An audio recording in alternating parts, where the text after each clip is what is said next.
Hi friends, welcome to our channel कोविल study.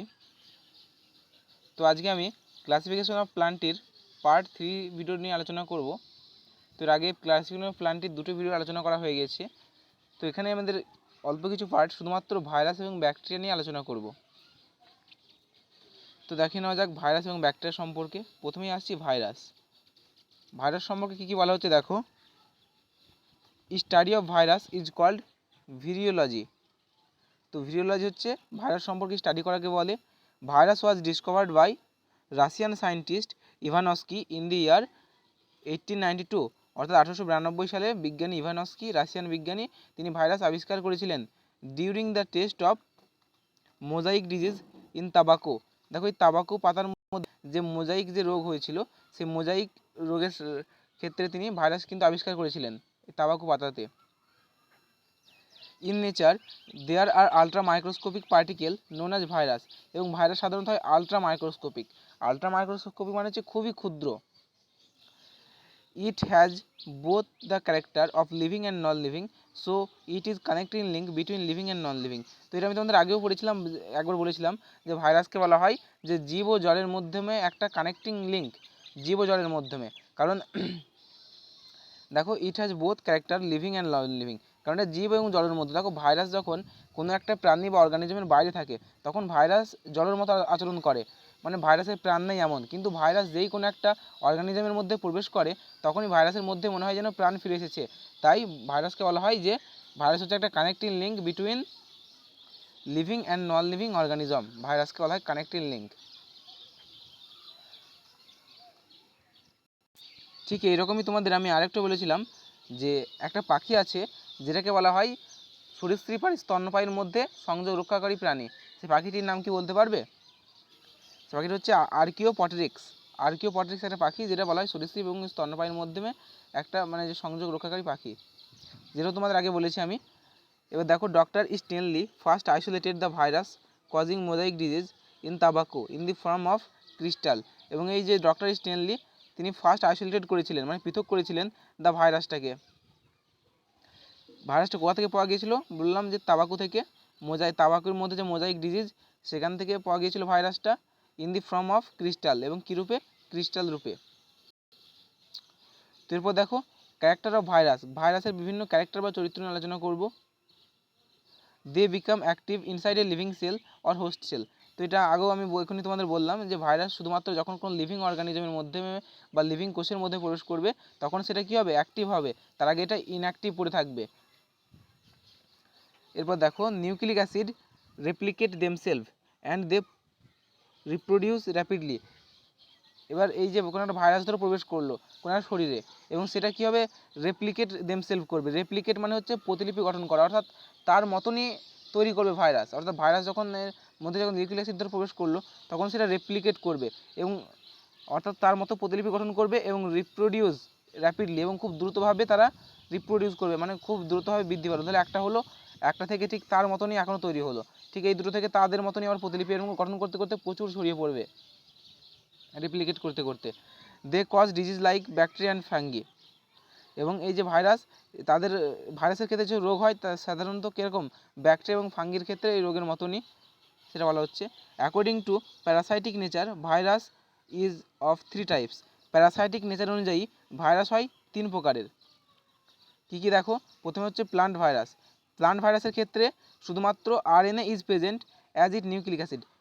Plant virus ক্ষেত্রে মানে উদ্ভিদ ভাইরাসের ক্ষেত্রে শুধুমাত্র আরএনএ প্রেজেন্ট থাকে তাদের নিউক্লিক অ্যাসিডে। নেক্সট দেখো অ্যানিমেল ভাইরাস। এখানে বলা হচ্ছে DNA or sometimes RNA found in it. Animal ভাইরাসের ক্ষেত্রে ডিএনএ এবং আরএনএ পাওয়া যায়, কিছু কিছু ক্ষেত্রে কিছু কিছু সময় আরএনএ পাওয়া যায়, এবং মেনলি অ্যানিমেল ভাইরাসের ক্ষেত্রে ডিএনএ থাকে, এবং কিছু কিছু সময় আরএনএও পাওয়া যায়। আর প্লান্ট ভাইরাসে শুধুমাত্র তাদের নিউক্লিক অ্যাসিডে আরএনএ থাকে। তারপর দেখো ব্যাকটেরিওফাজ। আরেকটা ক্যারেক্টার হচ্ছে ব্যাকটেরিওফাজ। ব্যাকটেরিওফাজ কী বলা হচ্ছে? A virus that infects and replicate within bacteria. মানে একটা ভাইরাস যেটা সংক্রমিত করে, ইনফেক্ট অ্যান্ড রেপ্লিকেট মানে প্রতিলিপি গঠন করে, উইথিন ব্যাকটেরিয়া, ব্যাকটেরিয়ার মতো। দে কিল দ্য ব্যাকটেরিয়া। দেখো কী করছে? দে কিল দ্য ব্যাকটেরিয়া, অর্থাৎ ব্যাকটেরিওফাজ যে ভাইরাস সেটা কী হচ্ছে? তারা ব্যাকটেরিয়াকেও কিল করে ফেলছে, হত্যা করে ফেলছে। তাহলে বুঝতেই পারছো যে ভাইরাস কতটা ভয়ঙ্কর জিনিস। তো আমরা এখন তো বুঝতেই পারছি করোনার জন্য ভাইরাস যে কতটা ভয়ঙ্কর হতে পারে। এক্সাম্পল দেখো, T2 phage bacteriophage are composed of nucleic acid molecule surrounded by a protein sheath। তো এখানে কী হচ্ছে দেখো, bacteriophage are composed of nucleic acid. Bacteriophage হচ্ছে নিউক্লিক অ্যাসিড দিয়ে তৈরি হয় এবং তাদের সারাউন্ডেড থাকে। দেখো ভাইরাস ঠিক এরকম যদি দেখতে হয়, একটা ভাইরাস মনে করো, আমি তোমাদের যদি দেখাই, মনে করো এটা একটা ভাইরাস, এটা মনে করো একটা ভাইরাস। এই যে ভাইরাসের এই চারিদিকে,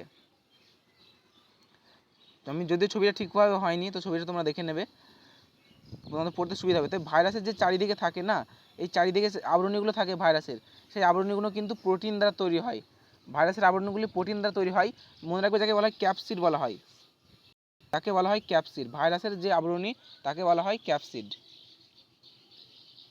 তো তোমাদের এগুলো ছবি দেখলে খুব ভালো ক্লিয়ার হবে। এবং এগুলো তোমরা যদি খুব ডিটেলসে পড়তে চাও, তো ক্লাস 11-এর যে বায়োলজি বইটা আছে, ক্লাস 11-এ তোমরা পাবে। ক্লাস 11-এর বায়োলজি বইয়ে ভাইরাস ব্যাকটেরিয়া সম্পর্কে প্রচুর ডিটেলসে দেওয়া আছে।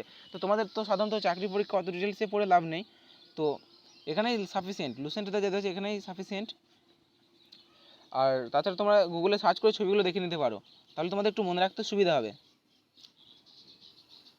In man, virus cause disease like mumps, chicken pox, hepatitis, polio, AIDS, herpes etcetera. তো এই দেখো মানুষের ক্ষেত্রে এই যে ভাইরাস ঘটিত রোগ, এগুলো মামস, চিকেন পক্স, তো এখন তোমরা করোনাটাও অ্যাড করে নেবে, কোভিড-19 অ্যাড করে নেবে। এগুলো হচ্ছে সব ভাইরাস ঘটিত রোগ। HIV often change it structure due to the presence of an enzyme reverse transcription.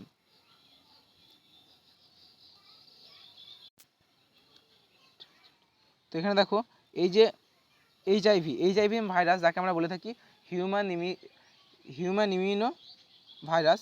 তো এই ভাইরাসটা কী হচ্ছে, এর স্ট্রাকচারটাকে প্রতিনিয়ত চেঞ্জ করছে due to presence of an enzyme, এবং কার একটা এনজাইমের উপস্থিতিতে এর স্ট্রাকচারটা চেঞ্জ করছে।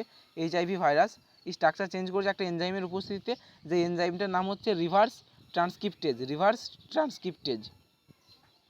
তো এরপর দেখো, the enzyme integrase produced by virus allow the integration of HIV DNA into the host cell DNA. তো এখানে কী বলছে দেখো, ভালো করে বোঝো। এই যে HIV ডিএনএটাকে কি পরিণত হচ্ছে, HIV ডিএনএটা ও হোস্ট সেল ডিএনএতে পরিণত করতে, HIV ডিএনএটাকে হোস্ট সেল ডিএনএ পরিণত করছে। কে অ্যালাউ করছে? ভাইরাস অনুমতি দিচ্ছে। দ্য এনজাইম ইন্টারগেজ প্রডিউসড, এই যে একটা এনজাইম ইন্টারগেজ প্রডিউস হচ্ছে একটা এনজাইম, সেই এনজাইমটা ভাইরাসের সাহায্যে অ্যালাউ করছে এই HIV ডিএনএটাকে হোস্ট সেল ডিএনএতে রূপান্তর করতে। এখানে এটা বলা হচ্ছে।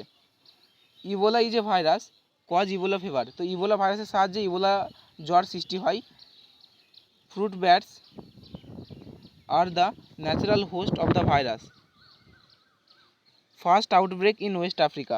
তো এখানে দেখো এই যে ইবোলা জ্বর সৃষ্টি হয়, সেটা প্রথম হয়েছিল কোথায়? ওয়েস্ট আফ্রিকা, অর্থাৎ পশ্চিম আফ্রিকাতে হয়েছিল।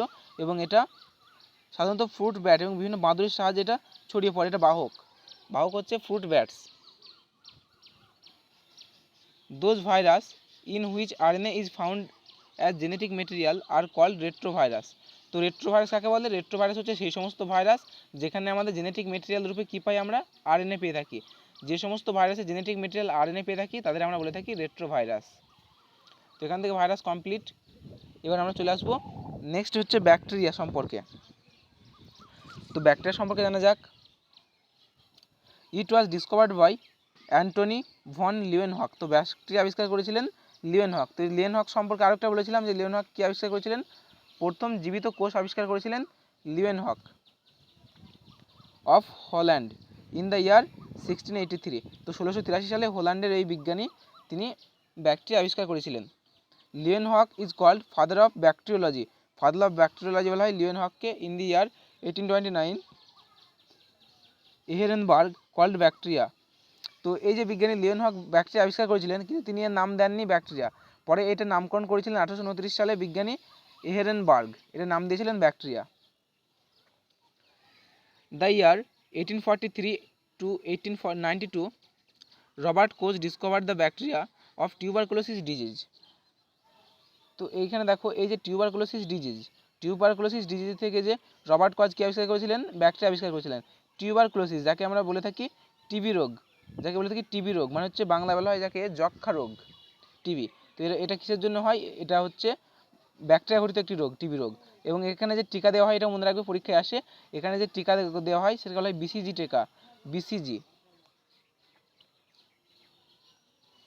The year 1812 to 1892, Luis পাস্তুর discovered the vaccine of rabies. Luis পাস্তুর, এখানে এই যে বিজ্ঞানী লুই পাস্তুর তিনি ডিসকভার করেছিলেন 1812 থেকে 1892 সালের মধ্যে ভ্যাকসিন অফ র্যাবিস। এখানে র্যাবিস মানে কি, র্যাবিস মানে হচ্ছে বাংলা বলে জলাতঙ্ক।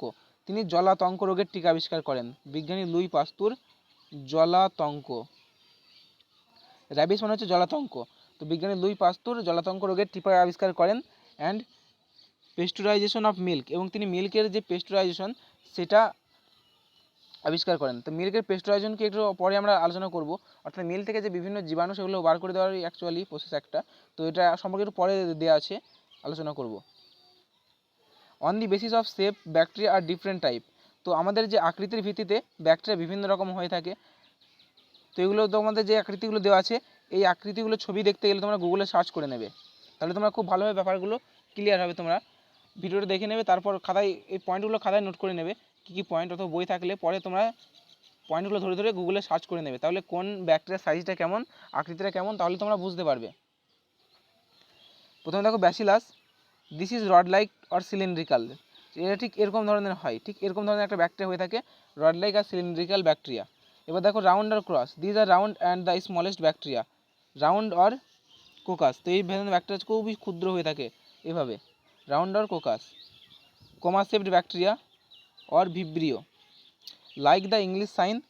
ঠিক এই তো এখানে দেয়াই আছে যে ইংলিশ সাইন কীরকম, এরকম কমার মতো একটা ব্যাকটেরিয়া হয়, তাকে বলা হয় কমা শেপড ব্যাকটেরিয়া। যেমন একটা এক্সাম্পল হচ্ছে ভিব্রিও কলেরি ব্যাকটেরিয়া, যেটা কলেরা রোগ সৃষ্টি করে, ধরো Vibrio colliery bacteria. স্পিরিলিয়াম,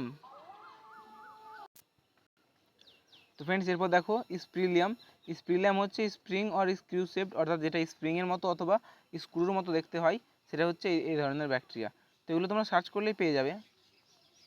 some species of অ্যাজোটোবেক্টর, দেখো কিছু কিছু প্রজাতি দেখো ভাইরাসের, Azotobacter, Azospirillum and Clostridium bacteria live freely in soil and fix atmospheric nitrogen into the nitrogenous compound.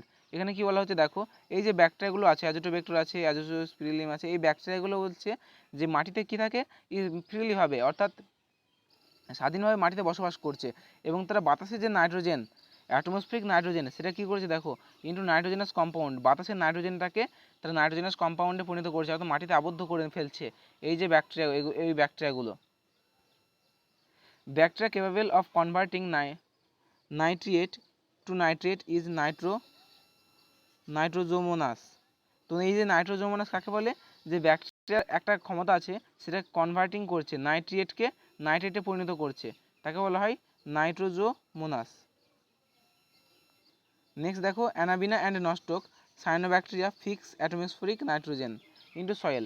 এই যে অ্যানাবিনা আছে এবং নস্টক আছে, এই সমস্ত সায়ানোব্যাকটেরিয়াগুলো কী করছে, যে বাতাসের যে নাইট্রোজেন সেটা মাটিতে আবদ্ধ করে রাখতে পারে। অ্যানাবিনা আর নস্টক এই সমস্ত সায়ানোব্যাকটেরিয়াগুলো বাতাসের নাইট্রোজেনকে মাটিতে আবদ্ধ করে রাখতে পারে। The species of Rhizobium, Bradyrhizobium etcetera bacteria live in the roots of the leguminous of plants capable of converting atmospheric nitrogen into its compound. Example peas, pigeon, peas গ্রাম। তো এখানে কি বলা হচ্ছে দেখো, এখানে বলা হচ্ছে এই যে বিভিন্ন পিজিয়ন, এই সমস্ত যে গাছগুলো আছে না, অর্থাৎ মটর গাছের যে মূল থাকে, যে স্টেম ইন্টু যে দেখো লোভ, লাইভ ইন দ্য রুট, এই মটর গাছের এই রুটে বা মূলে এক ধরনের ব্যাকটেরিয়া থাকছে। সেই ব্যাকটেরিয়াগুলো কী করছে, অ্যাটমসফিরিক যে নাইট্রোজেন সেই নাইট্রোজেনগুলোকে আবদ্ধ করে রাখতে পারছে, কনভার্টিং অ্যাটমসফিরিক নাইট্রোজেন ইনটু কম্পাউন্ড, একটা যৌগে পরিণত করছে। অর্থাৎ সেই ব্যাকটেরিয়াগুলোর কিছু নাম হচ্ছে দেখো রাইজোবিয়াম, মেনলি যেটা সবথেকে ইম্পর্টেন্ট রাইজোবিয়াম। এই রাইজোবিয়াম ব্যাকটেরিয়া সাধারণত কোথায় বাসা বাঁধে, মটর গাছের মূলে বাসা বাঁধে, এবং সেটা বাতাসের নাইট্রোজেনকে একটা যৌগে পরিণত করছে।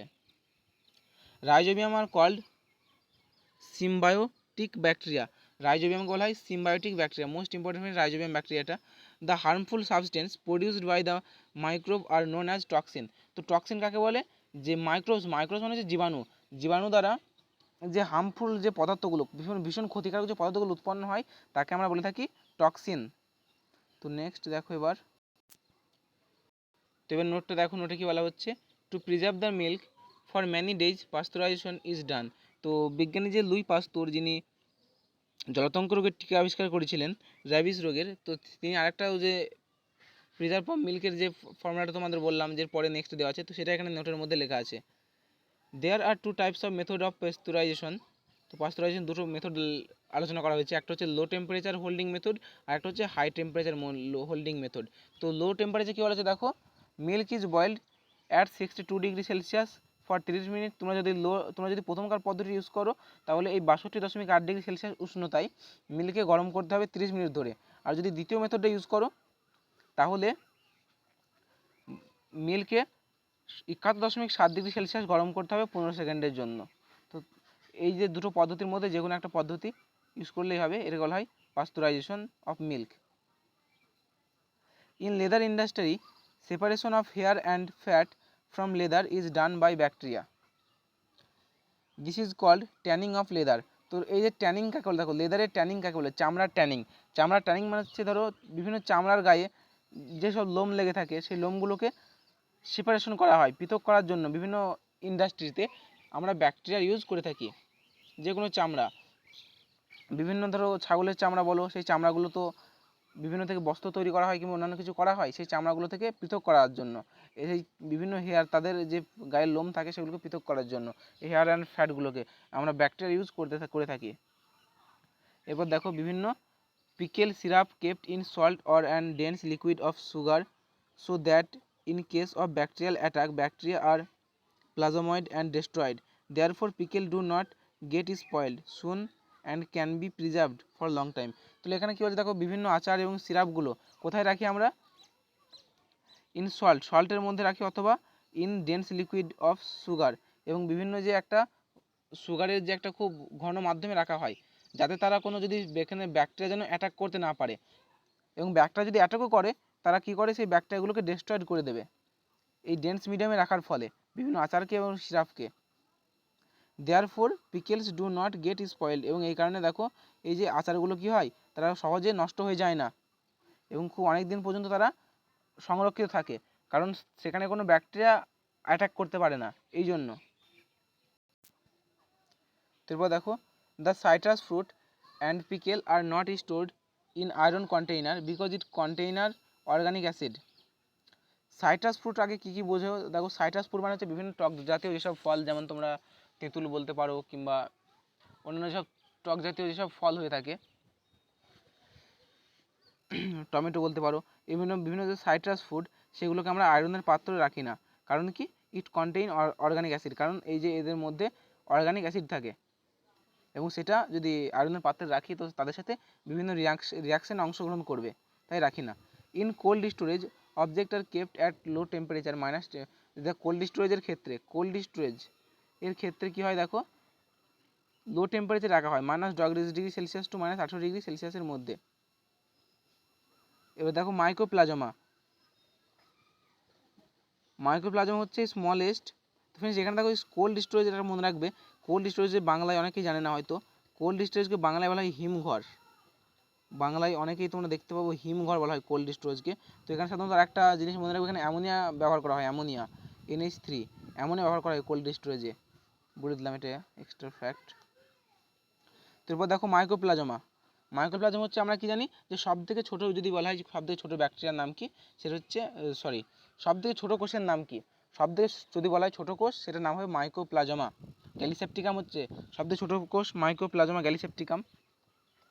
তো এখানে কী হচ্ছে দেখো, mycoplasma is smallest prokaryotic cell causing pleuropneumonia. তো খুবই দেখো কঠিন উচ্চারণ, দেখে নেবে, pneumonia. It is also known as PPLO, এবং এটা কী নামে পরিচিত? PPLO। Waksman got the Nobel prize for the discovery of antibiotic streptomycin. তো বিজ্ঞানী ওয়াক্সম্যান তিনি নোবেল পুরস্কার পেয়েছিলেন কারণ তিনি আবিষ্কার করেছিলেন অ্যান্টিবায়োটিক স্ট্রেপ্টোমাইসিন। এছাড়া এটা আমরা সকলেই পরিচিত, পরেরটা সম্পর্কে আমরা সকলেই জানি যে আলেকজান্ডার ফ্লেমিং তিনি কী করেছিলেন, তিনি পেনিসিলিন আবিষ্কার করেছিলেন, যেটা হচ্ছে প্রথম অ্যান্টিবায়োটিক। তো প্রথম অ্যান্টিবায়োটিক নাম হচ্ছে পেনিসিলিন, সেটা আবিষ্কার করেছিলেন বিজ্ঞানী আলেকজান্ডার ফ্লেমিং। এরপর দেখো, xenobiotics are inherently resistant to microbial attack are called recalcitrant. তো এই যে জেনোটোবায়োটিক দেখছো, সেটা হচ্ছে অ্যাকচুয়ালি একটা ইনহেরিটি, যেটা কি বিভিন্ন মাইক্রোবিয়াল অ্যাটাক মানে বিভিন্ন জীবাণুধর অ্যাটাককে প্রতিরোধ করে, জেনোটোবায়োটিক্স, এবং এটাকে বলা হয় রিকলসিট্রেন্ট। নেক্সট দেখো, microbial type cultural collection centre is situated at Chandigarh. তো এই যে microbial type culture collection centre, এইটা কোথায় অবস্থিত? এটা অবস্থিত হচ্ছে চণ্ডীগড়ে, পাঞ্জাবের রাজধানী Chandigarh. Honey has high concentration of sugar, does not decay because bacteria cannot survive in a solution of high osmotic strength as water is drawn out. তো এই যে হানি বা মধুর মধ্যে সেখানে হাই কনসেন্ট্রেশন অফ সুগার, মানে খুব বেশি ঘনত্বের কি থাকছে, বেশি ঘনত্বের সুগার থাকছে, সেই কারণে এখানে কোনো ব্যাকটেরিয়া অ্যাটাক করতে পারছে না, কারণ ব্যাকটেরিয়া সার্ভাইভ করতে পারে না high osmotic strength of water, এবং হাই অসমোটিক স্ট্রেংথ অফ ওয়াটারে সার্ভাইভ করতে পারে না। তো অসমোটিক মানে হচ্ছে সেই, আমি আগে বলেছি যে অসমোসিস কাকে বলে, সেই অসমোসিসের মতোই হচ্ছে অসমোটিক, অভিস্রবণ যাকে বাংলায় বলা হয়। Bacteria are useful for commercial as well as industrial application like fermentation, production of vaccine, cleaning of oil spills and producing other bio active molecule. তো ব্যাকটেরিয়া বিভিন্ন কাজে লাগে। ব্যাকটেরিয়া কী কী কাজে লাগে দেখো, এখানে সবই লেখা আছে, fermentation, production of vaccine, cleaning of oil spills and producing of other bioactive molecule. তো এগুলো সম্পর্কে সব ব্যাকটেরিয়া সম্পর্কে সব দেওয়া আছে কী কী কাজে লাগে। নেক্সট দেখো, bacterial decomposition of biological material under anaerobic condition is called composting. তো এখানে কম্পোজিস্টিং কাকে বলে দেখো, ব্যাকটেরিয়াল যে ডিকম্পোজিশন যে হবে ব্যাকটেরিয়ার মাধ্যমে, সেটা হচ্ছে অ্যানাএরোবিক মাধ্যমে হতে হবে, অর্থাৎ মাটির মধ্যে ধরো কোনো কিছু তোমরা রেখে দিলে সেটা আস্তে আস্তে সেটা কম্পোজিং হতে লাগবে, অ্যানাএরোবিক, যেটা মিডিয়াম বলা হয়, অবাত medium. The most extensive use of